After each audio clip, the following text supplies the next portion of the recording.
Alright, hey guys, you know you're at YouTube. Man, we're on the YouTube channel, making it work with Jimmy. Alright, that's a corny intro.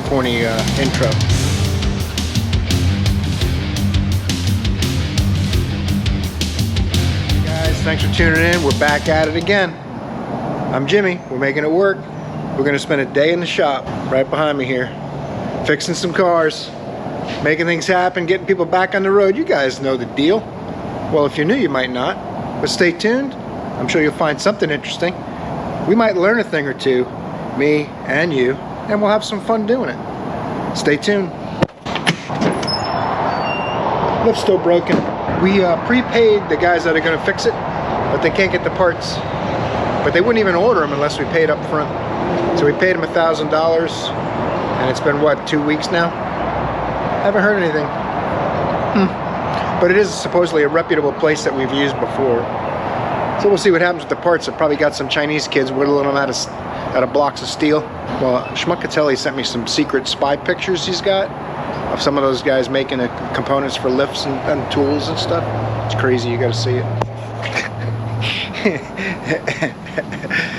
That's really not funny, because it probably happens, who knows. I know when something's $1,000 made in the US and 48 bucks on Amazon, something's probably not right.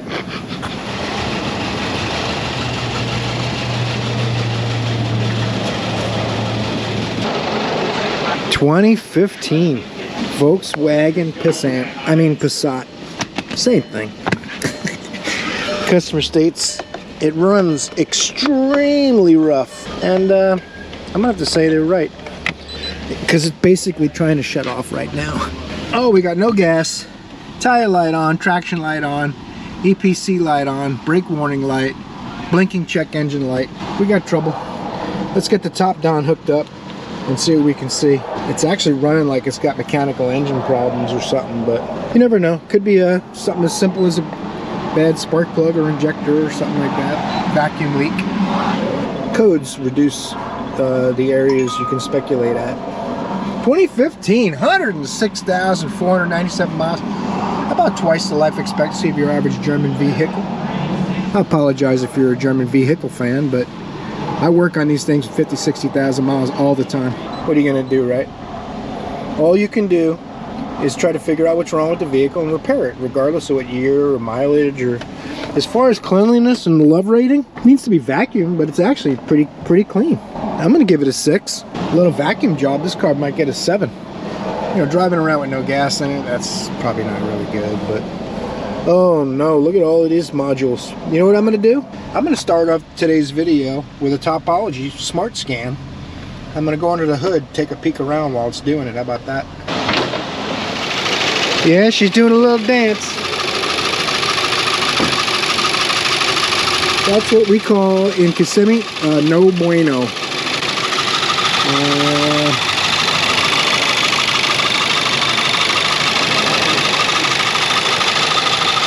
Looks like it's got new coils, but maybe they're not plugged in all the way. I don't see anything loose or left off, nothing obvious. Sometimes the intake manifolds are cracked. The runner assembly will fall out of them and things like that. Matter of fact, you can check that real quick. A little spray of some brake clean.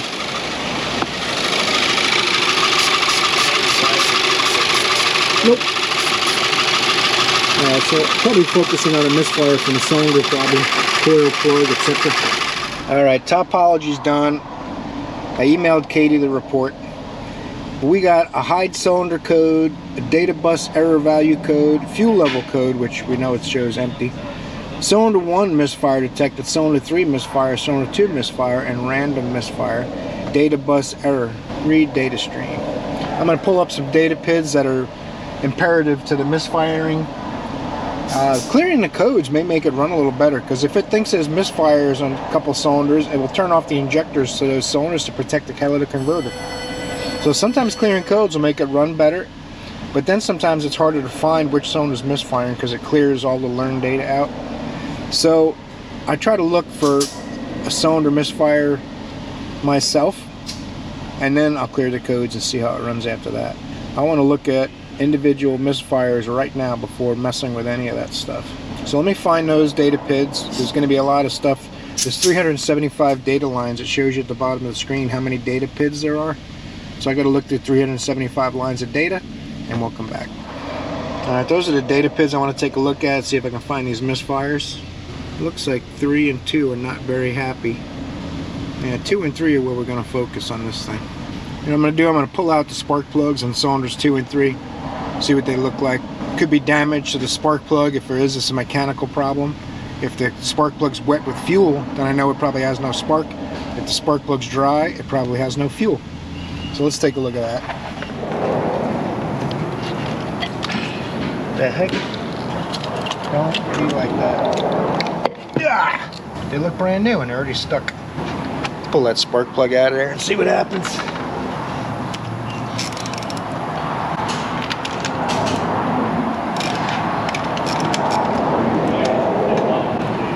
Pittsburgh ratchet, Pittsburgh extension, and a snap-on spark plug socket. Blasphemy! Say it isn't so.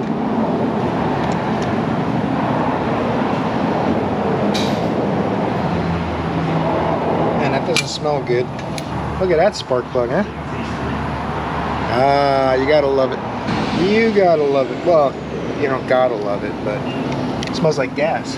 It's definitely wet with oil or gas or something. It smells like gas, but it's weird, like there's additives in it. That's the plug out of cylinder 1. That's the plug out of cylinder 2. I don't see any cracks. I'm gonna crank it over with the plugs out.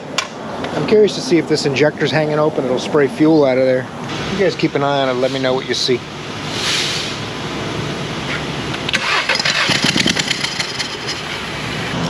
I'm gonna switch the plugs and the coils around, see if the problem moves. If it doesn't, I'll stick my compression gauge in there and see what we find. Let me take a look. We still got the majority of our misfires on cylinder 2. Put this in sleep mode. Stick the compression gauge in cylinder 2, see what's up. If it's not that, then it's probably an injector. These things, I've had a lot of sticking injectors with these. It sticks open or closed.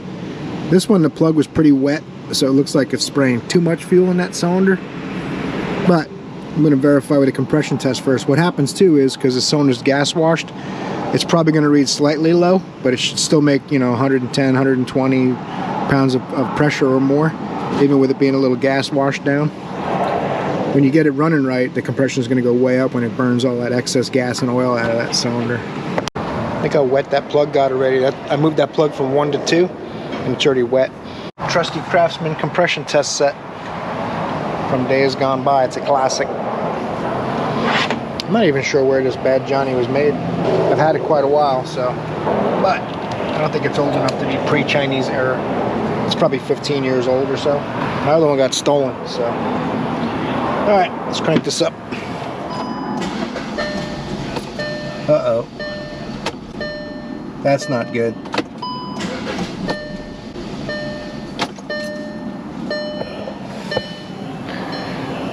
That makes me sad. It's got some kind of mechanical engine problem, like a piston with a hole in it or something like that. Also, I think I'll drop my compression gauge in another cylinder to make sure my setup is sealed and not give me a false reading as well. I'm just checking the one cylinder now. I'll check another one just to see. All right, that's cylinder 1. So we got a mechanical failure in cylinder 2. I can get my camera again and try to put a more productive use to it, see if I can spot something with that. The Autel MV480. Alright. I'll show you guys, if you didn't see my video last week. What's up, man? How you doing? I'm upside down now, but that's alright. If you turn the camera around, it'll literally turn around with you. Now I can show you guys. There you are. Stick it in the hole and see what's up. Got to straighten out the first 6 inches or so it doesn't do any weird stuff, bounce off at things. There's the open valve. You can see that. You know what? That valve might be hung open. That is open quite a ways. You know what I'm going to do? I can see where that valve is right there. I'm going to lift my tool out back into the spark plug well out of the cylinder so it's safe, and I'm going to crank it a little bit, just a bump, and see if that valve moves. See the carbon on the seat? See all that carbon buildup on the seat where there's no shiny mark? I'm hoping that comes up on camera. I'll have to crop it in. But the valve should be leaving a shiny ring around the seal, around the seat that seals the valve when it's closed. So it looks like it's not closing. But I can pull this out here, give it just a click of the key, and see if that valve moves. Alright, I cranked it over. Those are spark plug threads. Is the valve still open? I'm going to have someone try to crank this. I'm going to keep my camera right at the edge of the spark plug hole and see if that, it won't do anything. If the piston touches the camera, it'll bump it in my hand, but I don't think it's, I think I'm barely in the cylinder. And I'll get someone to click the key and I'll watch that valve. How about that? Hey, Bill, you got a second? I'll get the camera in position and I'll give you the go ahead. Go ahead, click it. Nope, it moved. Alright. That's weird. When I clicked it, it must have stopped in the same place again. But it still doesn't look like it's actually closing all the way. Do it again. Alright. Interesting. Thank you, sir. That'll work. Okay, it's moving. I was going down the rabbit hole. This is excellent. How about you? I was on the boat. Oh, that's nice. On the boat. I just got up the gear wrench truck. I didn't buy anything. I just paid my bill. I owe a couple bucks on the tool truck account.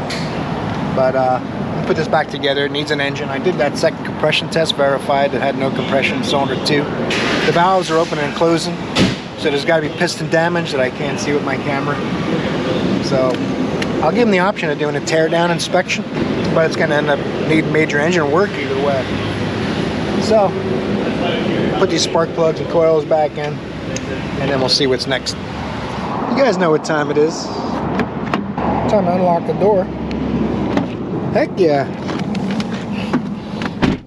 Chrysler Sebring, also known as Chrysler 200.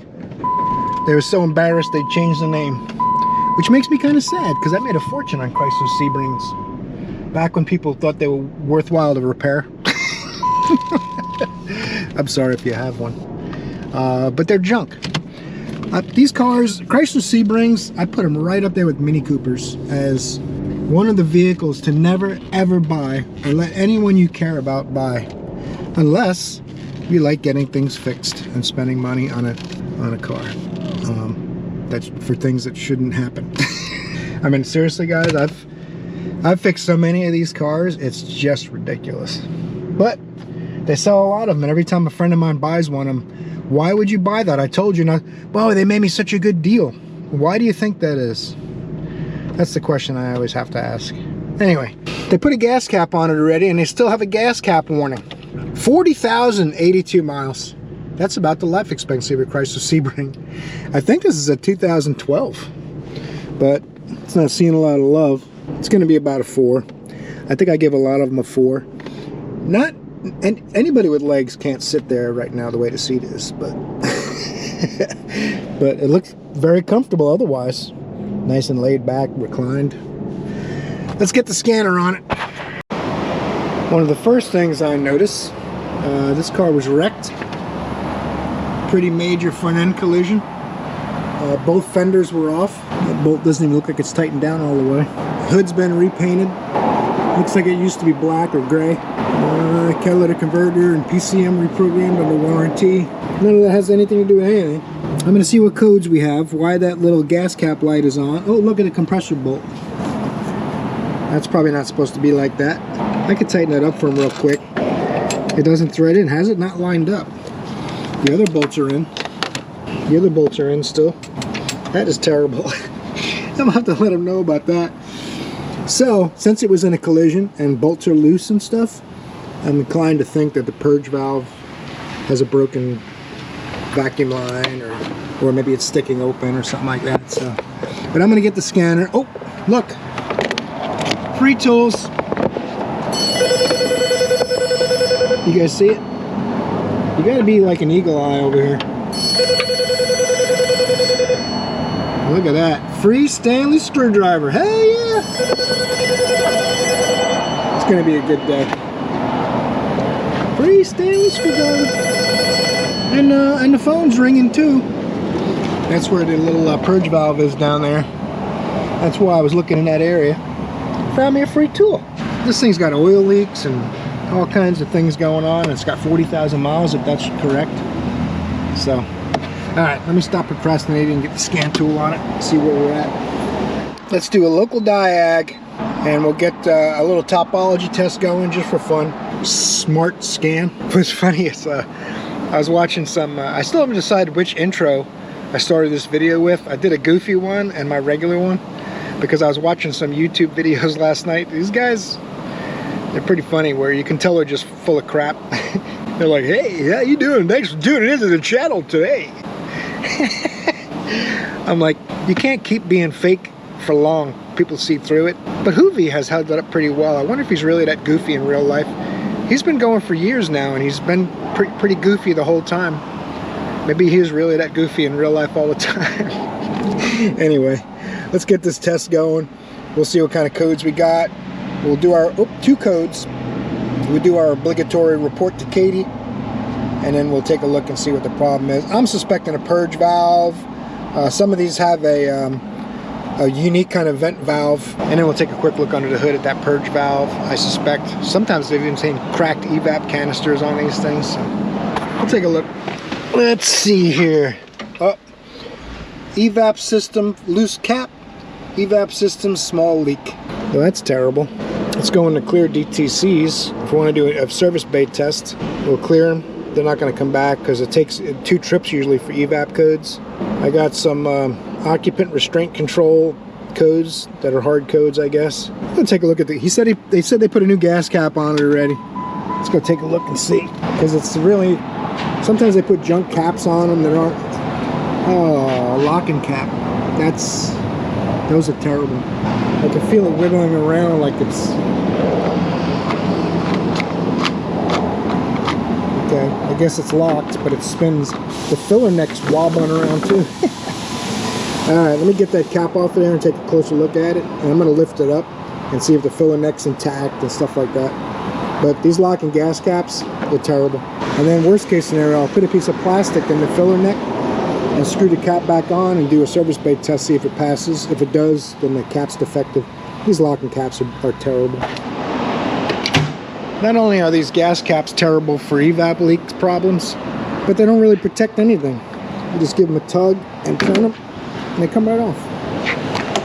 Anyone can still steal your gas with a locking gas cap. So, the fact that they cause evap leak problems is another reason not to use them. Not to mention you got your keys out every time you want to get gas. The cap does look fairly new. But look at it, it's got like, someone put some gel on the seal, which isn't really centered in the cap and stuff, so I'm going to recommend a gas cap for sure, among whatever else I find. Let's take a look. The comments are great. I had somebody call me a thief the other day, so I pinned their comment to the top of the video, and they deleted it. That's pretty funny. I normally would say thanks for watching, but something compelled me to say, if you had any idea what you're talking about, you wouldn't say that. And it deleted it. Alright, let's see what this looks like underneath.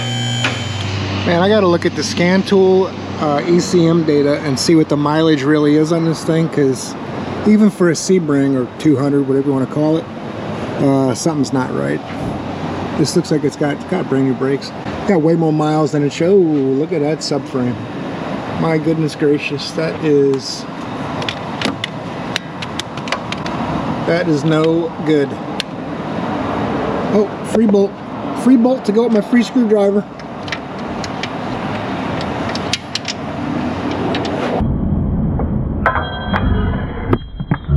Oh, gravity check. Haven't done one of them in a couple days. Man, this thing is jacked up. Look at this. Look at the frame. This is a replacement part, and it wasn't properly welded on. It's terrible welds up there. Oh my goodness gracious! How do you tell somebody that the car they're driving is junk and it's not safe for the road? Probably without further repairs. Not to mention the AC bolts are falling out of it and stuff. I bet you there's a broken bolt piece in there or something like that, so they just left it laying in there. Makes me sad. I feel compelled to loosen these 2 bolts and see if I can get that one in. I don't know why, but We'll save all the loose bolts I find and take a look at the stuff they came in for first. It's frustrating because they're so cheap and they won't fix things right. And their other customers, it's frustrating because you can tell they got taken advantage of and they're trying to save money and they end up getting burned. But if you're going to buy a vehicle, you know, they may have owned this for 5 years, I don't know, I'm assuming. But if you're going to buy a vehicle, buy it from a reputable dealership. You know, if it's to buy here, pay here, no credit necessary, all that stuff, you're going to get screwed 9 times out of 10. Anyway, I'm going to look around for a broken vacuum line. I'm not going to take you guys around for that whole thing, but that's what I'm going to do now, try to find a broken vacuum line. I can also pull the purge hose off here, disconnect it electrically up front because it's hard to get to, and then see if I'm getting engine vacuum through it when I'm not supposed to.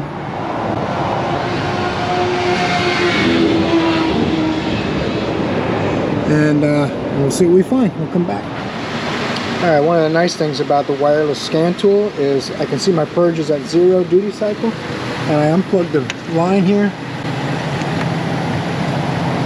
I'm not getting any vacuum like I'm not supposed to. So another problem is not the purge valve sticking open.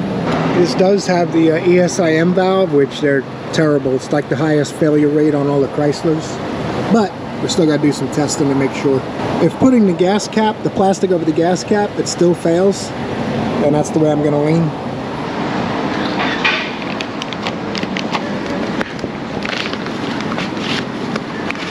I can't even get this cap to tighten up. That's not a good sign. Alright, change of plans. I'm going to make them get me a gas cap. I can't even get this thing to tighten up. Stupid locking gas cap. This here Dodge Dakota, it's getting rear brakes. I thought the rear brakes were okay when I did the fronts. I remember I did front rotors and brakes.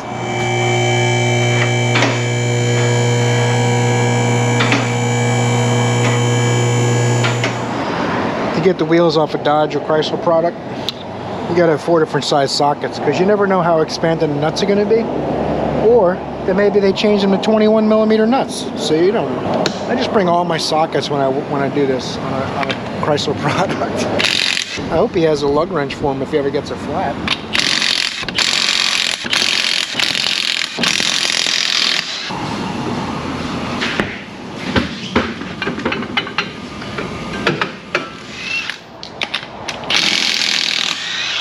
Ooh, they're tight. All right. Now I feel a little better. You guys probably can't even see that because there's so much backlight, but wheel cylinders pouring brake fluid all over the rear brakes. All right, I feel good now. Let's do it. You could just rinse all this off with water, but that wouldn't be any fun.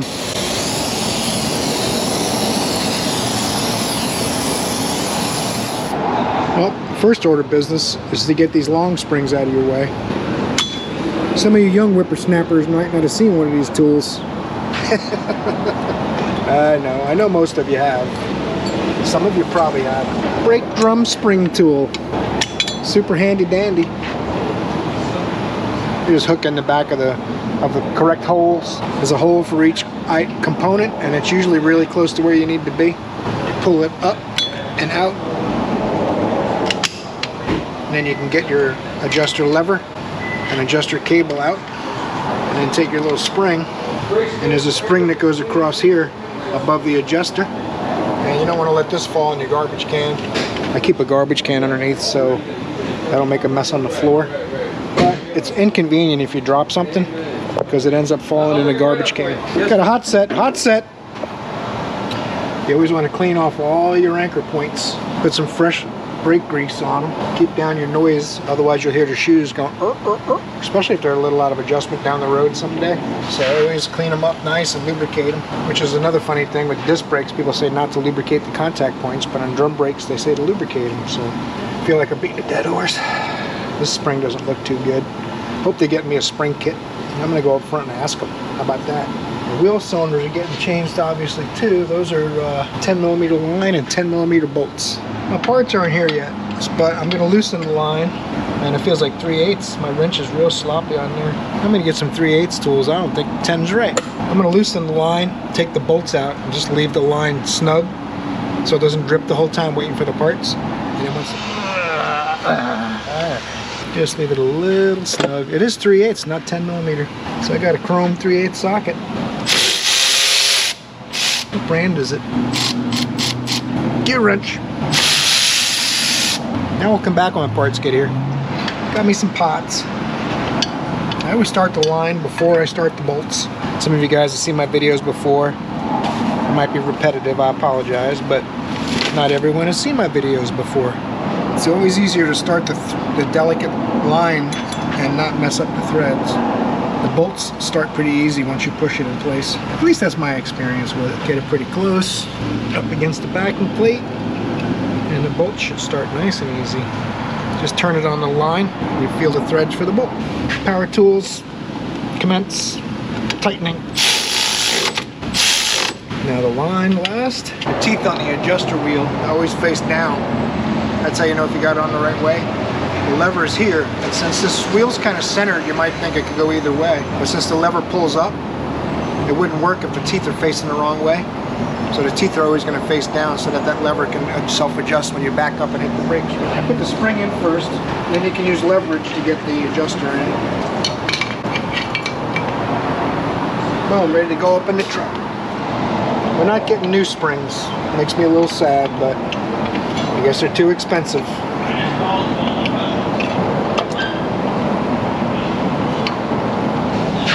Oh, it's gravity bleeding. I can close that bleeder now. Stop it. 8mm on the bleeder. 3/8 on all the hardware. Kind of strange, but hey, I don't make the rules. I always use a rag on this tool so it doesn't dig into my hands. Ah, don't drop that. Then you have to go fishing for it in a garbage can. All in the name of not making a mess. Little spring lever, or spring shoulder is what it really is. Doesn't do much of anything except make it removable for getting to this post. These springs just leverage on. You got to make sure this arm is up in place too. This end you can use this little spring cup to help push them onto the post. Make sure they're all the way in and that this little bar is up on the pinhole. Now you know what I did? I'm so anxious to show you guys, I forgot to put the cable on. I always put this cable on first. I wish we were putting new springs in it, but they're not really in bad shape, and these brakes had no miles on them. They just had the wheel cylinders let go. That's why we basically do wheel cylinders with every rear brake job, because they always end up leaking 6 months, a year later, and end up ruining the brakes. So someone did rear brakes with no wheel cylinders on this truck. He bought it used, so now their new brakes got ruined by the wheel cylinder. So again, some people will be upset we're not turning the drums. Hold everything in place. There's a little shoulder on this washer, or the cable bracket. There's a little shoulder on it. So you want this to sit flat on the shoe so that it's down in the hole. Make sure it doesn't pull out, because it's important that that thing's not lifted out, because it won't hold the cable tight. All I go do now is put my little adjuster lever and spring on, hook the cable to it, and this wheel's done. Put a little spring on here, put the lever. Now I find it a little easier to put the spring on before the cable. Some people might do it the other way, but this is how I do it. And then once that's on, I can leverage this up and grab that cable. Now I can check it, make sure it's going to work. We're good. Self-adjuster bar. Really, it's actually a parking brake bar. So it pushes on both shoes when you pull the parking brake on. This side's done. I'm going to go work on the other side now. I think the other wheel cylinder's not here yet, but by the time I get the other side apart, it'll be here. I always try to take one side apart too, leave the other one. Although I've done so many of these, I could rip them all apart. Anything you're not sure, especially the newer guys, if you don't do a lot of drum brakes, if you do one side, you can always use the other side for reference to see how things went, which hole the spring might have been in, etc. Let's go ahead and time lapse this side. We'll have a little more fun with it, and it won't be...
Alright, we got some good gravity bleeding action.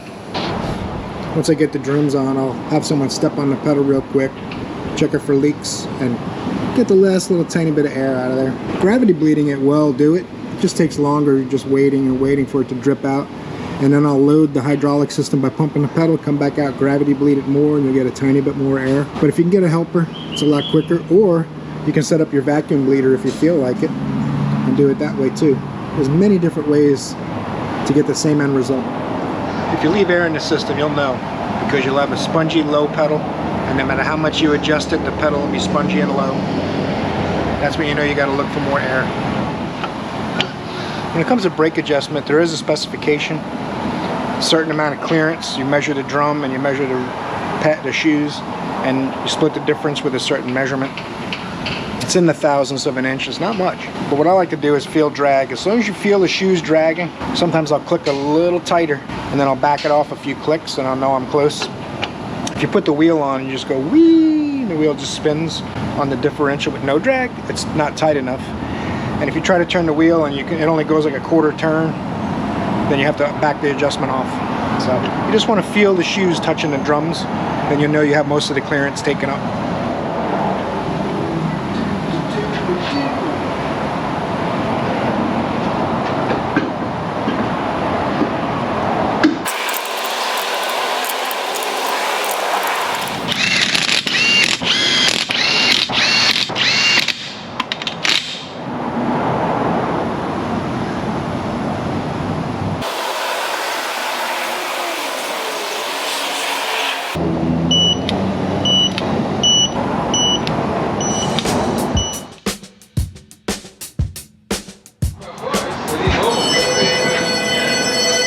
Let's check this brake pedal. What do you guys say?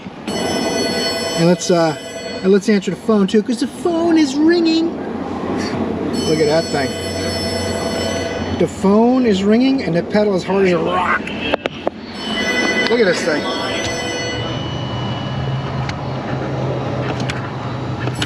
It doesn't even go a half an inch. That's crazy. All right, let's go drive this thing and see what's next. 2015 Cadillac SRX. They spelt it wrong. Should be SUX.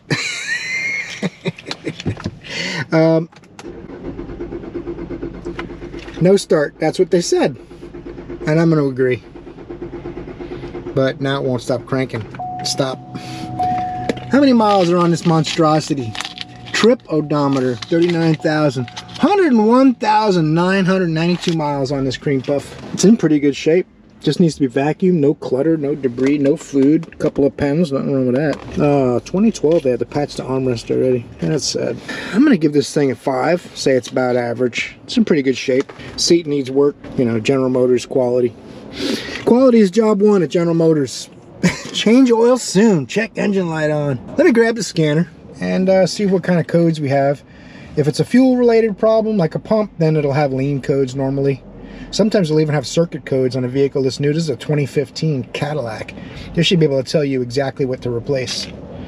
That's coming. They're working on that. I'm going to go back in and get a scanner and see what the codes might be. That's pretty funny. Cadillac, make GM. Look how dirty that fingernail is. I got to clean up fingernails, man. It's the weekend coming. Got to tighten my game up for the weekend. Local diag. You know what, guys? I might not do a topology test on this just because the battery sounds like it's getting tired of being cranked and not starting. So I'm just going to go directly into the ECM so I don't end up with a dead battery out here.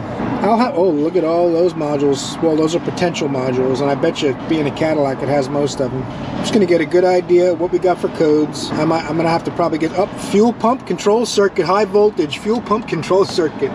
You guys know what that means, right? It's got a problem with the fuel pump control circuit, duh. It's going to have a bad fuel pump. But I'm going to go back there to the fuel pump itself and check for power and ground. And to do that, I'm going to have to get some of my cohorts to push this monstrosity into one of those open bays, preferably mine, the third one over. And we'll see what's going on with power and ground to the fuel pumper deal. Or a fuel pumper doodle, some people might call it. All right, I back probe the old meter into the fuel pump leads, put this on DC. Let's see if we got voltage out of the fuel pump driver module. Most of these have fuel pump issues with those codes, but there is a small possibility of the fuel pump driver module in the trunk. So we turn the key on, it should get primed for 2 seconds. Oh yeah, we got voltage. Oh, now it's starting. Nice, it's running. It's fixed. I fixed it. Stuck my voltmeter in there and fixed it. The lady did say that sometimes it'll start and stall for a little while, and then the other day it died on the road and it won't restart now. So it's back to starting and stalling, but it's got a bad fuel pump. The gauge is reading a little low, so there's a slight possibility it's low on gas or out of gas. Change oil indicators on. She did say go ahead and change the oil if it doesn't need major work like an engine. So we're gonna let it run a minute. I'm gonna make sure it shuts off again. But you saw it had power. Oh, it's reducing the amount of fuel pressure it wants now, but lowering the voltage. The way this system works, it has a fuel pump driver module in the trunk, and the computer controls that module in order to control how much fuel pressure it has. It's supposed to be about 80 psi or more from that pump, and I believe this has a high pressure injector pump up front, and it adds even more fuel pressure. Gets into the thousands of psi, but I'm gonna let it run a minute, try to get it to shut off, and verify one more time that I have voltage with it cranking and not starting. But it needs a fuel pump. It's just that's something I'm not even gonna bother videoing. I'm just gonna verify it for my own peace of mind. We saw it cranking with no voltage, and all of a sudden it started. It's just the way this stuff usually goes. It's one of the things that requires a lot of patience. You can't just be constantly push. Moving on. Let's get the voltmeter out of there. It's almost time for lunch. It's one of those things with being thorough and all. Like the other day I was watching Erico and South Main Auto. I'm sure you guys heard of his channel. He was doing a cam sensor diagnosis on a Toyota van, I think it was. And he had the scope out and he was going back and forth and showing the scope patterns and explaining a lot of the problems it was having, checking connectors. Then he swapped the sensors to verify that the scope pattern would show the problem moving and stuff. But what I would have done, because I'm flat rate, I'm not just doing this for YouTube videos. I'm filming while I'm at work trying to make a living, because YouTube doesn't even make a tiny little scratch in what I make for a living. Anyway, the way he did it, probably spent a couple hours, 2 or 3 hours, making a video about the problem and how to diagnose it. And that knowledge is fantastic to have. I highly recommend watching his video, Scanner Danner and Ivan from Pine Hollow. But in the flat rate world, I could get the scope out and do all that stuff, and I know how to do it, but it's not productive. They want me to figure out within an hour or so, with rare exceptions. So what I would have done right off the bat, because of that cam sensor code, I would have switched those 2 cam sensors and saw the code, moved to the other bank and sold them a sensor, and figured it out in about 15-20 minutes. But that's the difference between, you know, doing it for a living and doing YouTube videos for a living. So maybe someday I'll be there too doing that. But sometimes people complain that I don't do it. But like I said, I make videos while I'm making a living. I don't make my living from the videos. I'm gonna tell them up front what this thing needs. Grab something to eat. This here Buick, she's got a coolant leak, and I got a little bit ahead of myself while the old GoPro was charging, and looked at it without you guys. I apologize for that. But you can see here, this heater hose,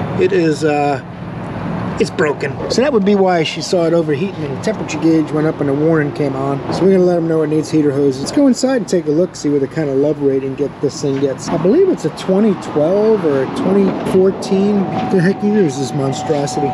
Oh, there it is. Look at that thing. Look at that. It's almost brand new for sure. It's a 2012 Buick Enclave. It's like a catastrophe, this car. It's a special parking spot needs, and quite a bit of clutter. It's not a lot of food and drinks though, just some clutter. I don't know what they do in this thing, but they must spend a lot of time in it traveling or something. Anyway, let's see what the mileage is while I think about the rating momentarily. 117,985 miles of love on this thing. I'm gonna say 4. There's an awful lot of clutter going on in here. At least there's no food, because it would be way lower than that. It's pretty big. Look at this.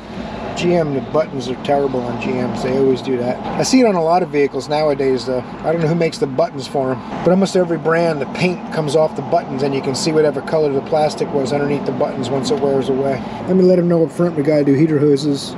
We'll have to order them or something. We'll see what we can do. Still waiting to hear on the fuel pump too on the Cadillac. Today is like a GM day.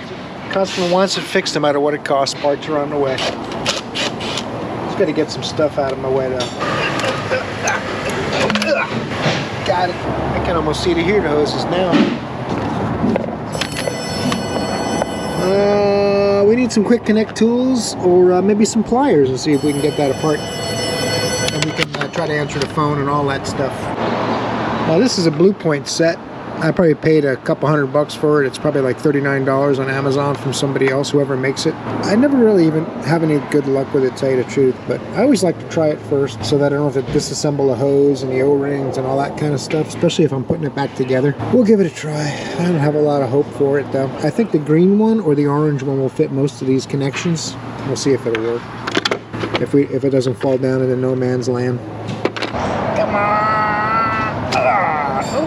Look at that. I told you it would work. I never had a doubt. This is the broken one over here. I'm going to try this one. See what happens.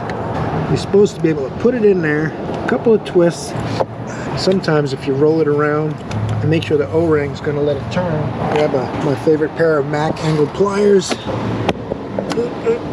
don't think there's a way I'm going to have you guys in there while I do this, but my favorite pair of curved pliers. There's just not a lot of room in here, guys. Not a lot of room. Oh my goodness, oh my goodness. Oh, look at that. I can probably crumble it all off of there little by little.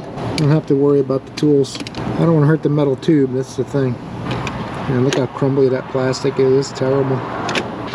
I cannot turn it on the tube. Usually I find if you turn them on the tube, make sure all the O-rings and plastic are freed up, then the chances of those quick release tools working are better. And try to get this thing to turn a little bit. I don't have to put you guys down. I got it to turn a little. Yeah, it feels like it's lifting off actually. Yeah, it's hung up on something. Alright, I might try to break this thing apart. I broke out the little tabs here. So, with the lock tabs broken, nothing's going to hold it, right? See? That's all you gotta do. Just break the tabs out of them, they come off. Expensive toolkit. It works like 1 out of 5. Shut up out there, will you? It works like 1 out of 5 times. Now those are the easy ones over here. Now I gotta dig back here and get those 2 that go to the rear heat and AC. And then the heater core is 2 hose clamps back there by the firewall. Gonna have to be doing a little bit of contortion type stuff, and I'll probably get a stand so I can get my my lack of vertical height. If I can add about 10 or 12 inches, I'll be happy. I mean, in height, you know. I'm gonna try this one. It's got just it's got the tiniest little bit more depth, really slight though. I gotta put this on in the hose, and then I gotta get my other hand back there to pull, right? So I gotta kind of lay on the engine and reach both hands. You guys won't be able to see it, but All 4 tires. trust me, that's what's happening. It's almost like they made these, and then all the manufacturers changed the connection so that they were 30 thousandths further away, because it feels like it tries to spread the clips, but it can't quite unlatch them. Sometimes you push the hose in and they'll unlatch and you'll be able to pull it off, but I'm not having any luck, so I'm going to try to break that one off too. Woo. Well, that was fun. That was the last of the old hose.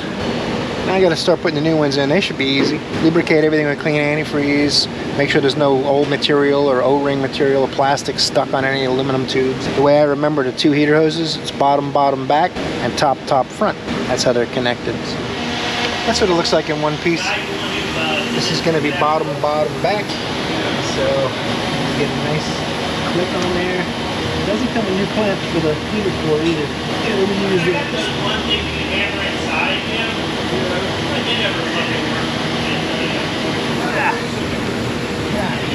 That's one. Just got to do the clamp. I got to pop it loose.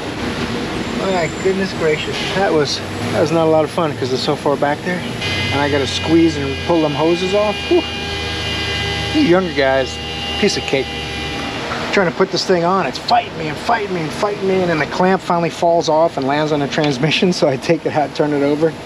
You see the clamp mark from the, this is how it was on. Oh well, we'll see if we can try to form it back into shape a little bit and get it on there. Otherwise you're gonna have to order one of those, and that ain't gonna be today. Gotta try to hold this out while I slip it on the throttle body. If I can get it on, I can roll it into position afterwards, because there's really like no room. You're supposed to take the airbox apart, and it's all Torx bits, and it's a pain, so no one does. Another feat of General Motors fine engineering. Yeah, that's probably slipped out. Yeah. Alright. I'll probably battle with this off camera so you guys don't hear all the cursing and screaming. I'll just have to edit it out anyway if I leave it on. Let me wipe the oil off the GoPro. It's probably not going to help with the glitch problems. Well, this one has been a lot better though, I gotta say. It's only glitched a few times. 6 torque screws holding this air cleaner lid on. How many times do you think the air filter gets checked? Wow, I'm amazed. I didn't think it was going to be in good shape. Shows you what I know. Mr. Smarty Pants. Of course, this rubber lip rolled off of it. We'll roll it back, that's all. It wasn't really, it was rolled off of it already. Now that's deformed too. Why does everything snowball? I don't know. Let's put that back. That one bleeds, so yeah. Or is that the one that bleeds or no? The only way I might be able to get this on and save it is to put the air filter lid on afterwards. A smart flat rate mechanic would throw this thing on the side of the building and then say, get me one. That's not how I roll.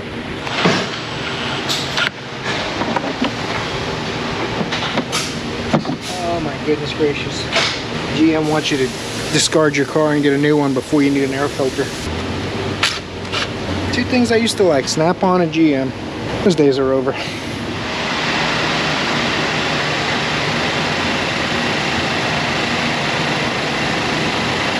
Already filled it, just kind of topping it up, getting rid of the air pocket that was in there. Just a little tiny one. We're gonna run this thing, wait till them fans come on, blow me some hot air. I am gonna put the heater on, see if I get hot air out of the heater. And we're gonna, I just noticed that, what the heck? That's, you're not supposed to keep them around and reuse them for weeks on end. Anyway, let's warm this thing up. What do you say? I'll tell you if there's an air pocket right away. Put both sides on 90. It's about 81 degrees today here, so it's warm but not hot. If you're used to Florida weather, then this is actually nice and cool. Let's see what we got. Oh yeah. Ooh, that's hot. Yep, okay, no air pocket. All right, I'm gonna let this thing run a little bit. I'm gonna put it down to 68 just to see, just because that's where I like it. That's not right. Change oil soon. Oh, I'm gonna go up front real quick and ask them if they want to do the oil change while it's here too. I think they want the car back for the weekend, so we may have to do that next week or something like that. Have them bring it back. We'll see if we can get it done. I got about 20 minutes left in the day. They asked me if I can get the broken bolt out of there, and I said, yeah, I guess so. Have them leave it. Hour labor. And then they started working on it themselves and drilled it off center, so now they're gonna finish it. Alright, this Buick's done. Now it's time to hide the radiator cap because GM decided people shouldn't be able to service their own radiator fluid. Like I always say, I don't make the rules. This is a bunch of push pins. They're pretty easy to get out except for 2 of them. Because another thing they decided is that it would be fun to put a push pin down in a 1-inch deep recess. So, just for entertainment purposes.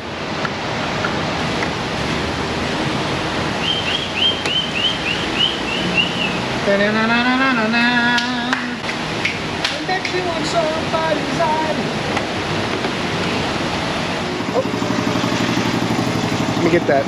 Alright guys, that's what we're in today's video. I hope you enjoyed it.